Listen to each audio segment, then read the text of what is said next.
Bapak Ibu kaum muslimin kaum muslimat, jamaah sholat zuhur yang dimuliakan Allah. Imam Bukhari dan Imam Muslim meriwayatkan sebuah hadis dari sahabat Anas bin Malik. Sahabat Anas bin Malik menceritakan suatu hari Abu Thalha datang ke rumah dan bertanya kepada istri beliau. Istri beliau bernama Ummu Sulaim. Apakah masih ada sisa makanan di rumah kita, wahai Ummu Sulaim? Masih sedikit, kata istri beliau. Kenapa engkau, wahai suamiku, bertanya tentang sisa makanan yang masih ada di rumah kita?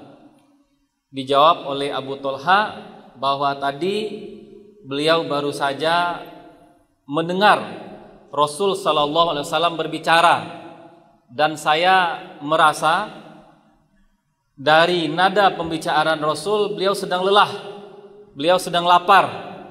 Maka bagaimana kalau kita menyediakan makanan untuk Nabi sallallahu alaihi wasallam? Maka Ummu Sulaim segera mengolah bahan makanan tadi untuk dijadikan makanan. Setelah makanan selesai dimasak, Abu Thalha dan juga Ummu Sulaim meminta kepada Anas bin Malik, anak dari Ummu Sulaim, anak tiri dari Abu Thalha, untuk datang kepada Nabi sallallahu alaihi wasallam, mengajak Nabi makan ke rumah mereka. Maka Anas segera datang. Dari jauh terlihat oleh Nabi. Ketika Anas sudah dekat, apa kata Nabi kepada Anas?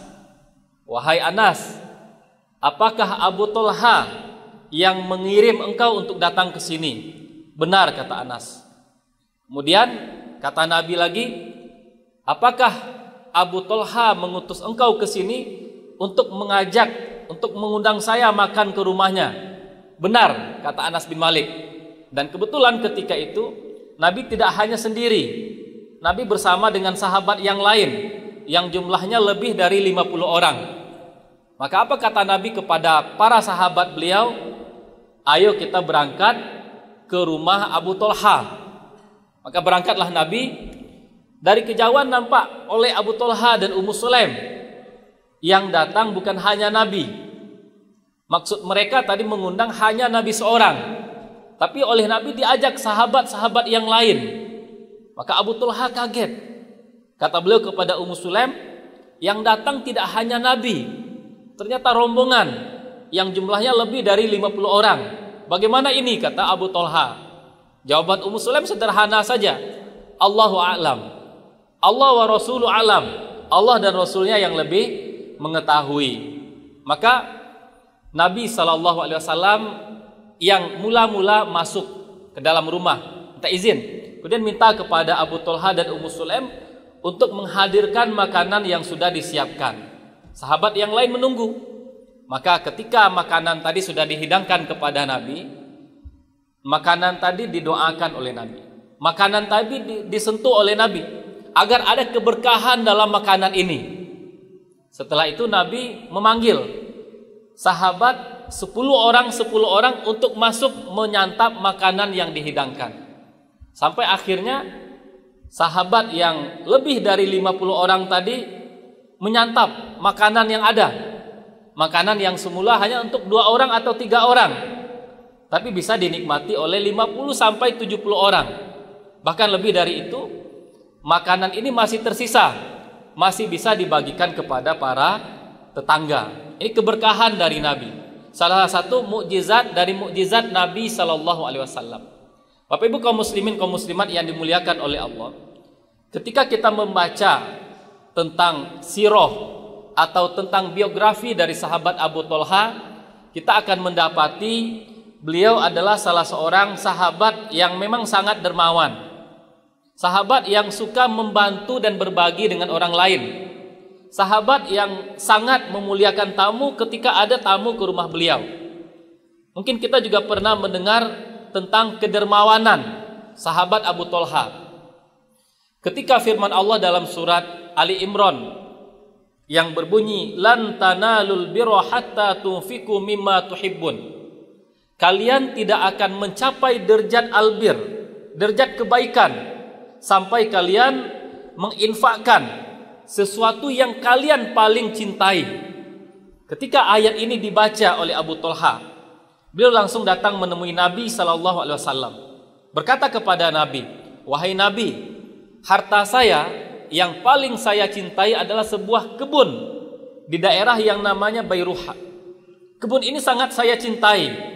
Dan tadi wahai Nabi, saya membaca firman Allah, kalian tidak akan mencapai puncak kebaikan sampai kalian menginfakkan sesuatu yang paling kalian cintai. Maka karena ini adalah harta yang paling saya senangi wahai Nabi, ini harta yang paling saya cintai, maka harta ini saya sedekahkan." Kata Nabi kepada Abu Thalha, "Bakhin, bagus, mantap," kata Nabi SAW.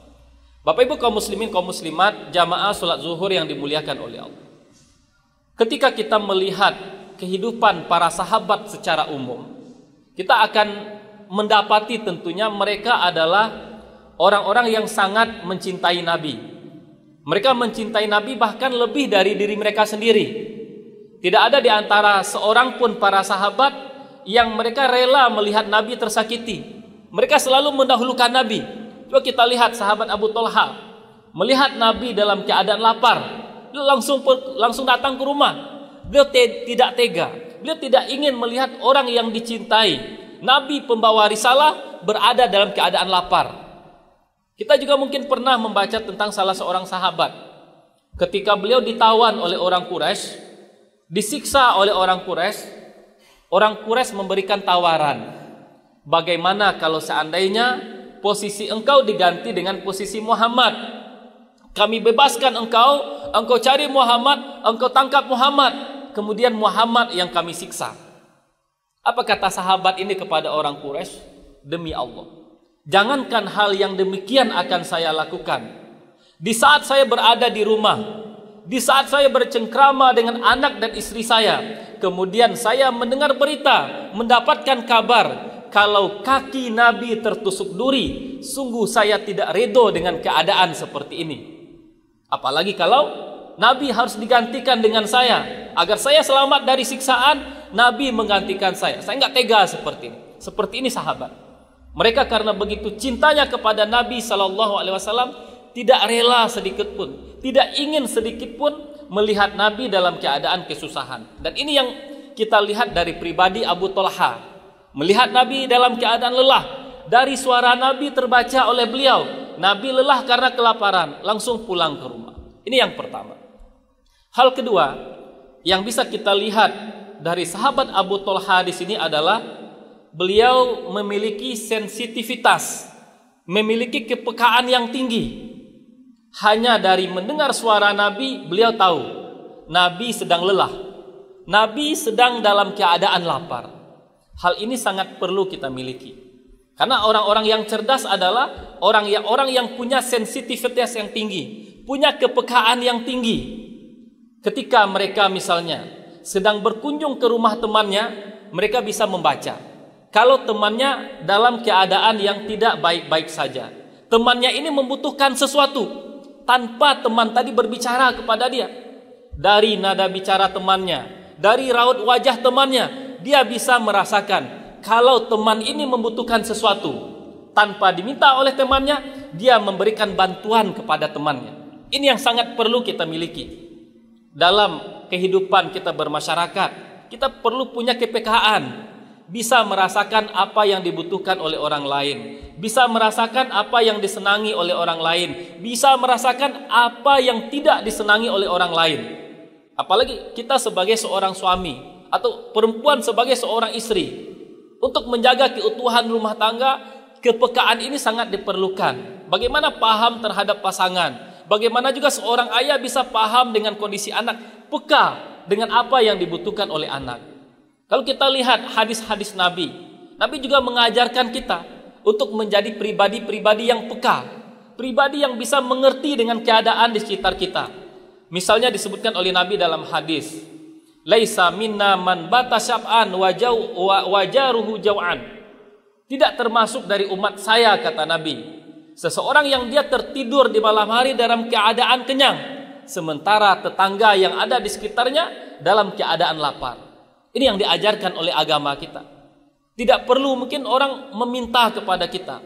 Tidak perlu orang berbicara kepada kita tentang kebutuhan dia. Tapi dari gerak-gerik, dari raut wajah, dari nada suara kita bisa. Ini orang ini butuh ini, butuh ini. Butuh saya bantu. Meskipun dia tidak berbicara secara langsung. Karena dalam kehidupan juga seperti itu. Ada orang yang terkadang butuh, mereka malu menyampaikan kebutuhan mereka. Mereka tetap menjaga harga diri mereka. Mereka butuh tapi tidak disampaikan. Ini disebutkan dalam Al-Quran. Yahsabuhumul jahilu aghniya minat ta'afuf. Orang karena tidak tahu, mengira orang yang seperti tadi adalah orang kaya. Padahal mereka enggak. Mereka malu saja. Mereka tetap menjaga diri meskipun mereka butuh. Orang-orang seperti ini yang perlu dibantu. Kadang juga mungkin ada orang perlu bantuan kita. Mereka tidak terus terang menyampaikan. Terkadang dengan isyarat. Isyarat ringan. Kalau seorang yang cerdas, seorang yang punya kepekaan yang tinggi bisa menerka. Teman saya ini sedang butuh. Saudara saya ini sedang butuh. Dikisahkan, seorang perempuan datang kepada seorang pemimpin. Pemimpin bertanya kepada perempuan, bagaimana keadaan engkau? Si perempuan menjawab sederhana saya. Di rumah saya tikusnya sedikit. Di rumah saya tikus mulai jarang. Di rumah saya mulai tidak ada tikus. Pemimpin karena dia punya kepekaan yang tinggi, dia bisa paham. Maksud dari perempuan ini bukan tikus tidak ada lagi di rumahnya, tapi makanan yang akan dimakan sudah berkurang. Karena tidak ada makanan, otomatis tikus tidak datang ke rumah. Maka diberikan makanan oleh pemimpin tadi. Nah, ini yang kedua yang ingin kita ambil dari hadis ini. Penting punya kepekaan. Bisa membantu orang tanpa orang lain menyampaikan kebutuhannya kepada kita. Bisa menyenangkan orang lain, bisa menjaga orang lain agar tidak tersinggung. Yang ketiga, yang terakhir ingin kita sampaikan adalah hadis ini juga berbicara tentang keberkahan. Makanan yang awalnya sedikit tadi akhirnya bisa dinikmati oleh puluhan orang. Ketika kita berbicara tentang keberkahan, maka harta yang sedikit tapi berkah tentu jauh lebih baik daripada harta yang banyak tapi tidak berkah. Dalam soal gaji, dalam soal pemasukan, kita sering melihat kepada banyak sedikitnya pemasukan kita. Sangat jarang kita memperhatikan akan keberkahan yang ada di dalam pendapat kita. Jarang kali kita memperhatikan keberkahan yang kita dapat dari gaji yang kita terima setiap bulan. Maka perlu kita melihat kepada keberkahan ini. Kita kasih contoh sederhana misalnya. Meskipun mungkin pendapatan biasa-biasa saja, pendapatan tidak terlalu banyak, tapi di akhir bulan tidak ada keluarga kita yang sakit, tidak ada anak kita yang harus dirawat, tidak ada obat yang mesti kita beli. Itu artinya kita mendapatkan keberkahan.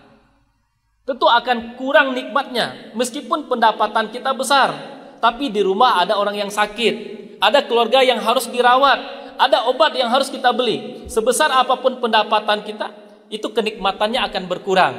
Tapi meskipun sedikit, tidak ada yang sakit, tidak ada yang dirawat, kita akan merasakan keberkahan luar biasa.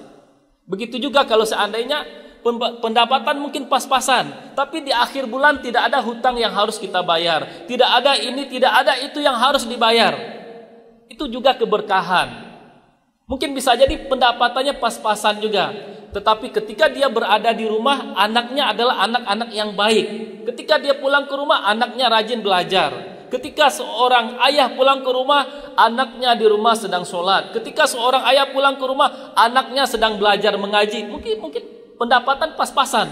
Tapi ketika anaknya anak yang soleh, itu juga merupakan keberkahan. Ini yang juga barangkali bisa kita ambil dari hadis tadi, bahwa harta yang sedikit tapi berkah jauh lebih baik daripada yang banyak tapi kurang berkah. Kita tutup dengan ungkapan Umar bin Khattab. Beliau sering mengatakan, saya tidak pernah meminta kepada Allah kelebihan rezeki. Saya tidak pernah meminta kepada Allah agar rezeki saya bertambah. Karena rezeki sudah ditetapkan oleh Allah. Yang selalu saya minta kepada Allah adalah agar rezeki yang diberikan kepada saya selalu mengandung keberkahan. Barangkali ini yang bisa kita sampaikan. Semoga bermanfaat bagi kita bersama. Wassalamualaikum warahmatullahi wabarakatuh.